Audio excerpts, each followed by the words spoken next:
Hello and welcome to my channel. Well, I'm finally getting around to the Pathfinder Canteen and Cup set.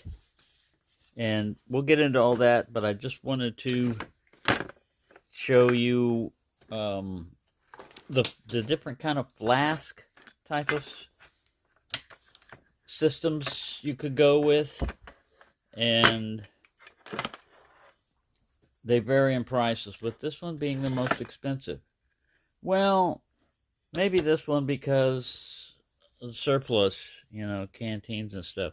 All right, so what this is based off of, it's based off of the M34 Swiss system, which looked a lot like that. It was a little bit smaller, and it was aluminum, I think, or I don't remember, but anyways, it had an enamel coating on the inside, and it had a little matching cup, that would go with it. Well, they're hard to find, and when you do find them, they're really more like, you can use them, but they're more like collector's items and stuff.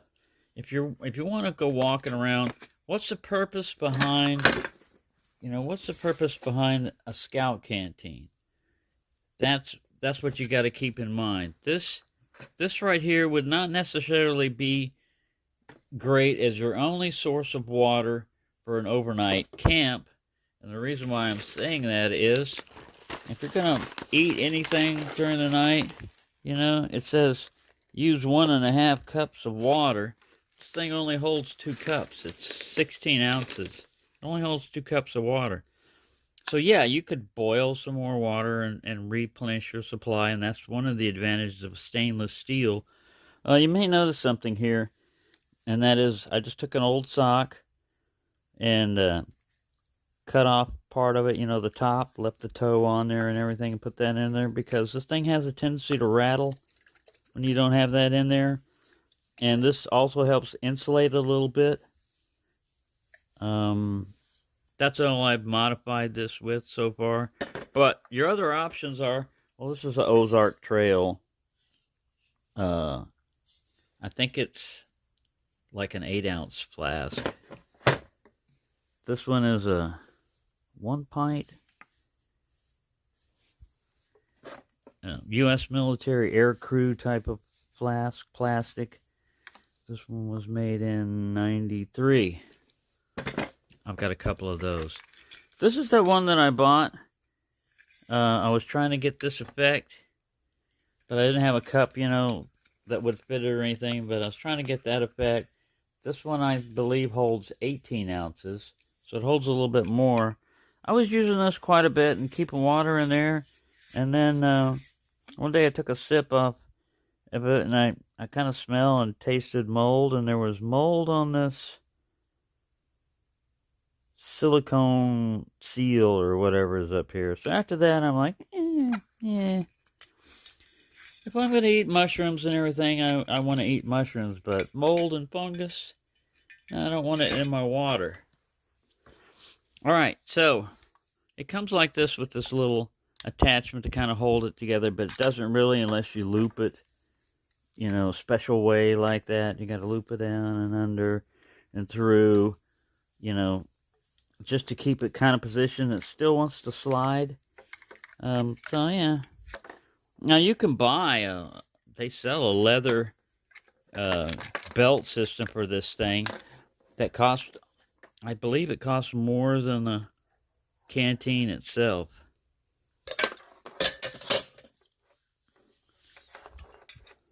Now, the only critiques I have of this, you probably heard before elsewhere. You can leave this thing on if you want, but they should have put something like this.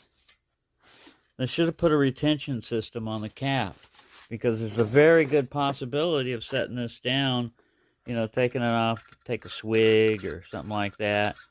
Or when you do this, it goes, and you're on a trail, you're on a mountain, bing, bing, bing, bing, bing. There went your cap, so all it takes is drilling a little hole in here And if nothing else, a piece of safety wire. I'm going to make my own cap retention system on this because everybody's known since the beginning of time that the beginning of canteens that you want to retain the cap. This one doesn't do it. This one does. See, that's all it takes is something like that. But you know, that's one disadvantage in this. That can be solved by the old sock method, you know. Now another thing about it is, I like these big handles on this, but because of its narrowness and everything, you have an odd shape, and you may have issues. We're going to look at that. You may have issues of setting it on a stove or a burner and stuff like that because it's not as big. It's not as big of a base on there. But keep in mind that if you're carrying this and you want to warm something up, you're probably going to be carrying like a little alcohol stove. The whole idea behind this is it's not necessarily you're going to be out and you need to sustain yourself for a long period of time or something. Even this, they found 1 quart. It's not really enough. You should really carry, you know, a couple of quarts of water. But with this loaded and everything, this is 5 pounds with water in there and everything. I got a little compass attached to it. All right, and then you can make up all kinds of kits. This one's a stainless steel kit, you know, that's... Let me get its weight here for a second. Again, even though this has less water than that, because it's stainless steel, it's filled with water and everything, this is 5 pounds also. So if you want to carry just water, you don't want all this little kit, you'd be better off with the 2 quart, you know, it's got a little shoulder strap system you can carry it with and everything. You'd be better off with that because water is very important. Air would be the most important one, you know, as far as priorities, followed by water and then food. So the amount of water you have here, this is just for little trips. You know, like if I want to go, usually if I'm going down to Lake Bardwell and everything, this would be good for just hydration. This is all I would use this one for, is basically hydration. If I'm going to have a meal with me, I'd carry another water bottle. You know, just a regular plastic 16 or 12 ounce or whatever they are water bottle. Like I said, this one has got so you can have a chemical warfare mask attachment to it. I don't have all that stuff, but they made the same thing on the regular GI ones. You could get a different cap that had a little rubber thing there. It could also be used. These are not as good for hydration because they don't squeeze like a bladder system. This one, the 2 quart one, squeezes a little bit. But we'll get back to this. This is 16 ounces of water. Again, the canteen holds 18 ounces. The cup holds 16 ounces. I keep making this mistake throughout the video. I just thought I'd show you. 2 cups. I haven't cooked with it yet. I was going to cook with it when I did this review, but I haven't gotten around to it yet. But I have drank out of it. I have carried it around with me and everything. This is 3 pounds. This system right here is 3 pounds with water in it. This guy right here, 1.2 pounds with water in it. This guy, because he's stainless steel, just the water alone, if you wanted to carry it that way, it's something other than water, 1.5 pounds. So yeah, water is going to be one of the most heavy things you can carry around. And a lot of people try to get around it by having, you know, they've got water sources nearby and everything, and it just needs to be purified in some way or another, boiling or filtering or whatever. But you don't want to just drink straight out of a stream anymore nowadays, no matter how fresh it looks around you. Better off treating it So yeah, this keeps the handles from flapping around. I guess it's all right. It gives you something also to hold it with, you know, like a strap to carry it with if you didn't have anything else. But I like it. You can get cheaper alternatives, like I said. Let me put this around. I want it oriented the proper way. Hold on a second. Yeah, it gives you something to, like, you know, carry it with if nothing else. The carrying system for this is an entirely different subject altogether. You know, how you're gonna carry that.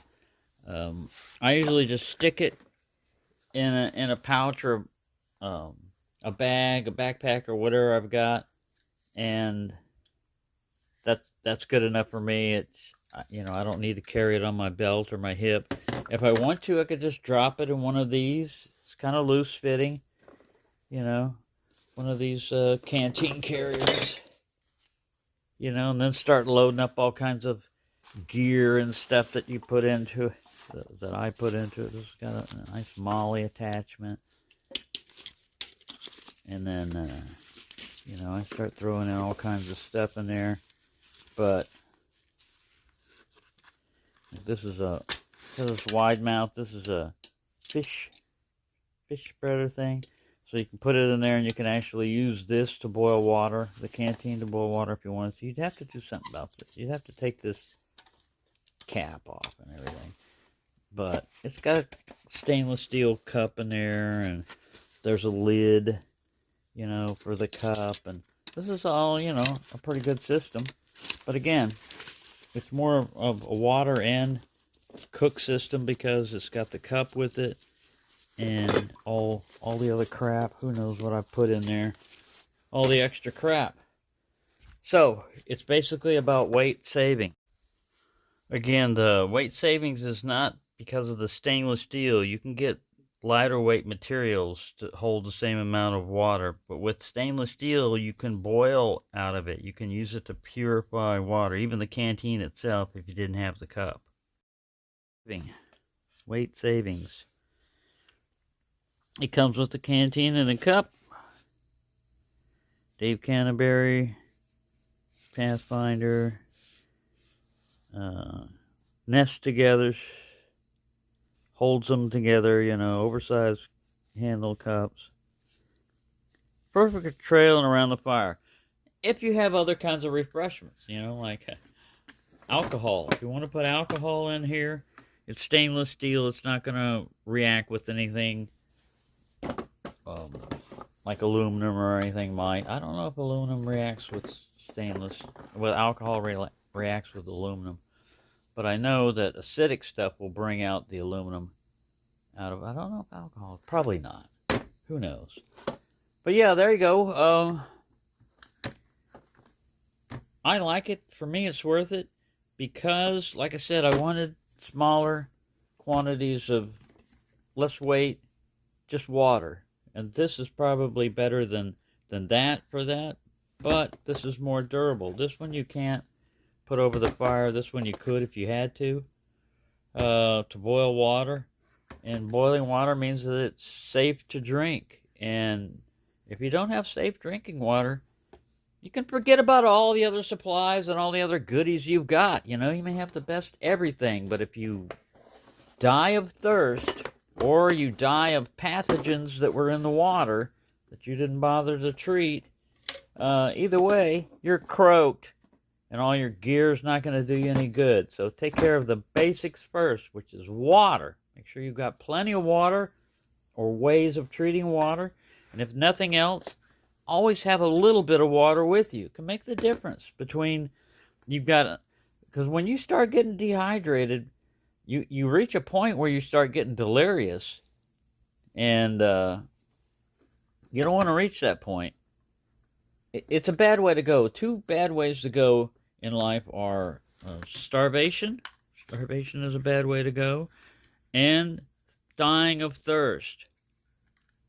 I can tell you right now, those two ways you wouldn't want to go through because it's slow and painful. if I'm going to go, I want to go quickly. I don't want to drag it out. But anyway, there you go. I have rigged this up exactly right. There's a way of rigging it up so this probably should go in. Anyway, it's not flopping. It holds it. So I'll have this one in action more when it starts warming up. I'll go to Lake Bardwell. I'll probably brew up a cup of tea with this system. That's when I wanted to first use it. But there are people like Morte out there and stuff that are curious about this, whether it's any good and worthwhile. You're going to have to make that decision yourself, whether it's worth the money. To me, if you just wanted to carry that amount of water, this is only like about $5 or $10 surplus. This is very inexpensive, and it would hold your liquid refreshments if you're not talking about water. But if you're talking about water, 16 ounces is probably the minimum I'd want to be carrying with me, venturing away from clean sources of water. I mean, it would be like the minimum. You can still treat water with this if you find a source of water. But I was more used to, when I was in New Mexico, gearing towards, don't expect to find water. Carry it with you. And that can get heavy. Anyways, there you go. Rambled on way too long. Thanks for watching, and have a nice day.